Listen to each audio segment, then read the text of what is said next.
내일 아침부터 기온이 큰 폭으로 떨어져 오는 8일 최고로 추운 날씨를 보이는 등 강추위가 당분간 이어질 전망입니다. 강릉시가 코로나19로 경제적 어려움을 겪는 시민들의 고통을 덜기 위해 전 시민들에게 긴급 생활안정지원금 10만 원을 지급합니다. 도내에서 유일하게 청렴도 5등급의 최하위 성적표를 받은 삼척시가 부패 방지를 위해 고삐를 죄고 나섰습니다.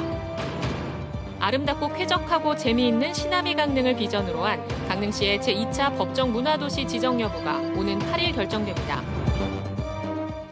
안녕하십니까. 뉴스데스크 강원입니다. 영동 지역은 내일 아침부터 기온이 크게 떨어지고 당분간 강추위가 이어지겠습니다. 기상청에 따르면 영동 지역 내일 아침 최저 기온은 영하 10도에서 영하 7도, 낮 최고 기온은 0도 안팎에 머물겠습니다. 목요일은 기온이 더 떨어져 아침 최저는 영하 13도에서 영하 9도 사이, 낮 최고 기온도 영하 8도에서 영하 5도로 매우 춥겠습니다. 이번 추위는 금요일에 정점을 이루고 당분간 지속될 것으로 예보됐습니다.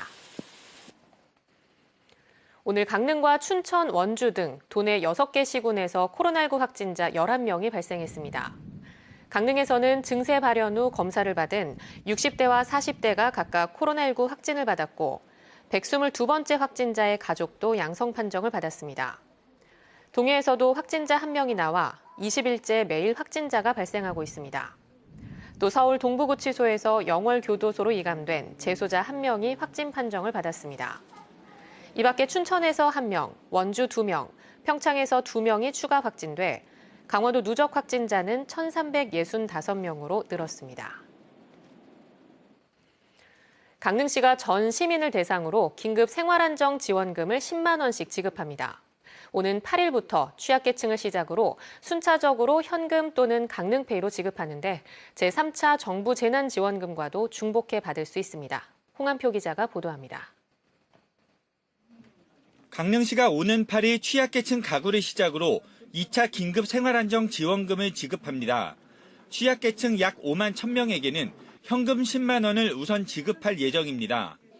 또 일반 시민 16만 2천 명은 오는 11일부터 시청 홈페이지와 강릉페이 앱을 통해서 온라인으로 신청받으며 현금이 아닌 강릉페이로 지급합니다. 오프라인으로 신청할 경우 오는 25일부터 읍면동 주민센터를 통해 접수받습니다. 강릉시는 지난해 상반기에도 긴급 생활안정지원금을 지급했습니다. 지난 1차 지급 때는 강릉 지역에 534억 원이 풀리는 경제 유발 효과가 났습니다. 소상공인에게는 100만 원씩 지급했고 중위소득 100% 이하 가구에는 최대 60만 원씩 지급한 바 있습니다. 장사가 하나도 안 되니까 일단은 실생활이 안 됐거든요. 그 실생활 도움이 되죠, 당연히. 코로나 때문에 일을 많이 못했잖아요. 일을 못하니까 이제 생활비 하는데 또 쓰고. 여기에 정부 재난지원금 효과까지 맞물려 살림살이가 모처럼 나아지기도 했습니다. 코로나 이제 시작되면서 경기가 너무 없을 때 이제 강릉페이 나오고 이러노니 이제 시장에 많이 들어오시고 이러노니 도움이 좀 많이 됐죠. 실제로 한국은행 강릉본부 조사에 따르면 지난해 5, 6월 신용카드 매출액 기준으로 전년 동기 소비는 8.2%, 서비스업은 0.8% 감소했지만 여기에 재난지원금 효과가 더해지면서 오히려 플러스로 전환하는 효과를 거뒀습니다. 강원 영동 지역의 지난해 5, 6월 중 소비 및 서비스업 매출은 각각 마이너스를 기록했는데요. 여기에 정부 및 지방자치단체의 재난지원금 효과를 포함할 경우에 각각 1.1%, 8.7% 증가한 것으로 나타나고 있습니다. 강원도에서는 유일하게 선별적 지급을 했던 강릉시는 너도 나도 경제적으로 어렵다는 민원이 이어지자 지급 대상을 모든 시민으로 확대했습니다. 시민들의 어떤 생계 유지라든가 또 지역 경제 활성화 차원에서 전 시민들께 드려서 골고루 혜택에 갈 수 있게끔 이번에 결정을 했고요. 한편 2차 생활안정지원금 신청 기한은 다음 달 10일까지고 강릉페이 사용 기한은 오는 5월 말까지입니다. 또 정부에서 지급하는 3차 재난지원금과 중복해서 수령이 가능합니다.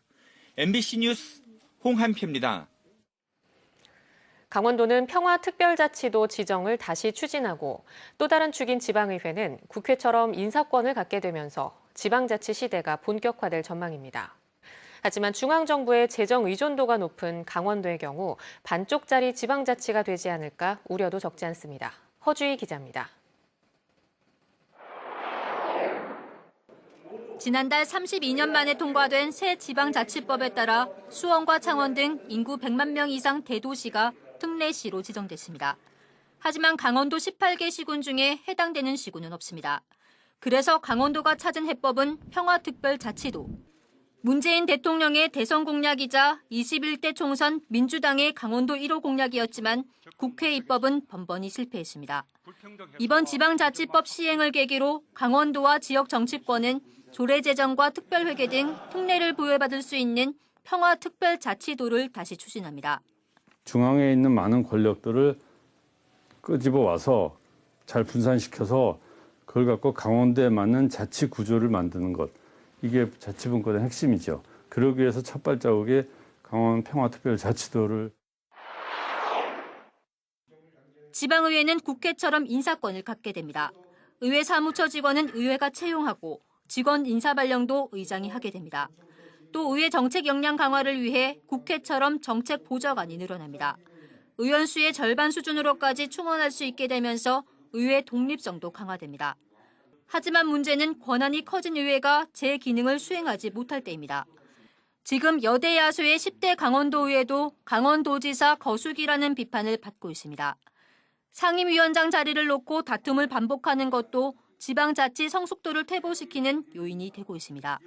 이전에 지방자치에 걸맞는 제도로 좀 한번 개정이 됐습니다만 이 개정을 통해서 더 그 제도와 어떤 그 정책 또 운영을 이렇게 같이 운영해 나가야 된다.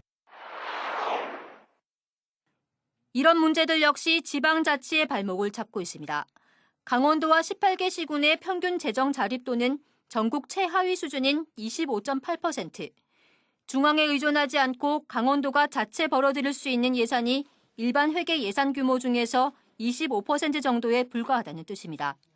이렇다 보니 도내 6개 군지역은 자체 예산으로는 인건비조차 감당하지 못해 행정안전부 보통교부세에 의존하고 있습니다. 이 때문에 재정적 권한까지 지방정부로 이양되지 않는다면 지방자치는 반쪽짜리가 될 수밖에 없다는 지적이 나옵니다. 적어도 지금보다 나빠지지는 않도록 하는 것에서부터 시작을 해야 된다고 생각합니다. 근데 처음부터 만족할 수는 없기 때문에 지금보다 나빠지지 않은 상태에서 시작해서 점차 우리 역량을 늘려가는 쪽으로 이 자치권을 확대해 가도록 하겠습니다. 올해 강원도 전체 예산 7조 6천억 원 가운데 강원도가 자체 힘으로 마련할 수 있는 예산은 1조 6천억 원 정도. 인구도 적고 재정도 열악한 강원도가 지방자치 시대의 대전환점을 맞고 있습니다. MBC 뉴스 허주입니다. 삼척시가 지난해 공공기관 청렴도 조사에서 최저 등급을 받았습니다.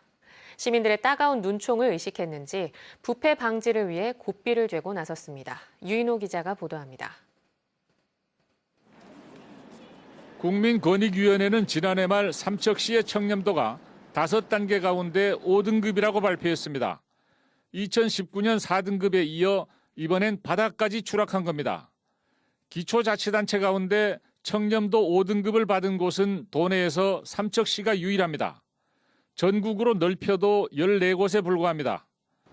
공사업체에서 금품을 받은 공무원 5명이 수사기관에 적발돼 점수가 깎인 게 평가를 크게 떨어뜨린 것으로 확인됐습니다. 3명은 자체 징계로 마무리되고 2명은 징역 집행유예를 선고받아 대법원에 상고한 상태입니다. 공사관리감독이 취약하다는 외부 설문조사 결과도 청렴도 하락에 영향을 미친 것으로 알려졌습니다. 망신스러운 평가 결과가 발표되자 삼척시는 청렴도를 높이기 위한 대책을 여러 가지 내놨습니다. 가장 눈에 띄는 건 시장실 직통 전화와 카카오톡으로 공직 비리를 신고할 수 있도록 한 겁니다. 한 라인으로 신고가 들어오면 먼저 이제 사실 확인이 필요하죠. 그래서 비리 행위가 사실로 확인이 되고 이러면은 그 비리 행위자는 원 스트라이크 아웃제로 정말 즉시 직위해제 그리고 고발 처리할 그럴 방침입니다. 대가가 오갈 수 있는 자리인 공사감독관과 인허가 담당자들은 청렴 교육을 강화하기로 했습니다. 특히 인허가 부서의 경우는 비리의 소지를 원천 차단하기 위해 한자리에서 오랫동안 근무하지 않도록 할 방침입니다.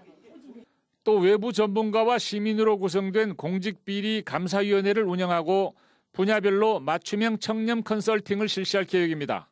MBC 뉴스 유인호입니다.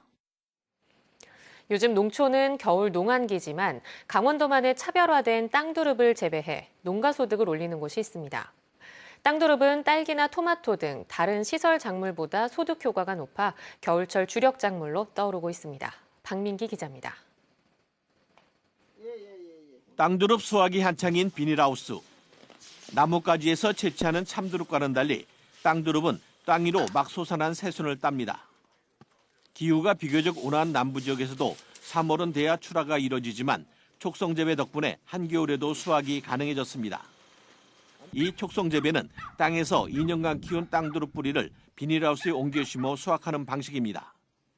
넓이 120cm, 높이 30cm 틀 속에 전기 열선을 깔고 배양토와 뿌리를 차곡차곡 채워 난방비와 인건비 부담도 줄였습니다. 지온만 한 15도 정도만 유지를 해주면 재배가 충분히 가능하기 때문에 실제로 난방은 저희가 뭐 기름이나 이런 걸 사용하지 않고 단순히 전열선을 위한 전기를 사용하기 때문에 난방비가 굉장히 절감이 되고요. 올겨울 초 도매시장 출하 가격도 1kg에 2만 원 선을 웃돌고 있습니다. 다른 지역 땅두릅에 비해 출하 시기가 빠른 데다 딸기와 토마토 등 다른 시설 작물보다 영농비 부담이 낮은 게 장점입니다.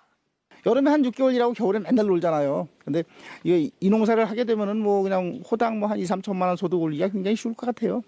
강원도 농업기술원은 춘천과 양구 시범 재배에 이어 올해는 일반 농가에도 땅두릅 촉성 재배를 확대할 계획입니다. 출하 시기를 앞당긴 땅두릅이 겨울 농한기 농업인들의 소득 절벽을 해결하는 효자 작물로 떠오르고 있습니다. MBC 뉴스 박민기입니다.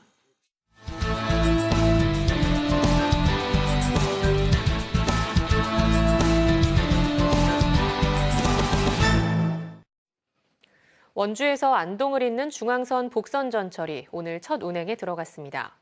청량리에서 원주 구간은 지난 2012년 개통했고 착공 24년 만에 안동까지 나머지 구간 공사도 모두 완료돼 오늘부터 본격적인 운영을 시작했습니다. 저탄소 친환경 고속열차인 KTX 이음이 투입돼 원주 기준 청량리까지는 46분, 안동까지는 1시간 17분으로 전보다 30분가량 단축됐습니다. 오는 8일 제2차 문화도시 지정 발표가 예정된 가운데 강릉시와 춘천시 지정 여부에 관심이 모아지고 있습니다. 강릉과 춘천을 포함한 제2차 예비 문화도시 12곳은 오늘 온라인 화상 발표회를 갖고 문화도시 사업계획과 준비 상황, 지정 당위성 등을 설명했습니다. 강릉은 아름답고 쾌적하고 재미있는 문화도시 시나미 강릉을, 춘천은 전환 문화도시를 비전으로 각각 예비 사업을 벌여왔습니다. 법정 문화도시로 지정되면 5년 동안 국비 100억 원을 최대 지원받으며 강원도에서는 원주가 법정 문화도시로 지정돼 있습니다. 정선 지역 범군민 투쟁위원회는 정선 가리왕산 곤돌라 존치 문제에 대해 정부에 조속한 결단을 요구하며 무기한 집회를 이어가겠다고 밝혔습니다. 알파인 경기장 철거 반대 범군민 투쟁위원회는 오늘 발표한 성명서에서 동계올림픽이 폐막한 지 3년이 다 됐지만 가리왕산 곤돌라 존치 등 합리적 보건 문제는 진전이 없다며 정부를 비판했습니다. 또 투쟁위는 정부 주도의 사회적 합의기구가 곤돌라 존치 여부를 조속히 결정할 때까지 지난해 말부터 시작한 가리왕산 하봉 정상 투쟁 집회를 계속하겠다고 밝혔습니다. 강원 뉴스 마칩니다. 고맙습니다.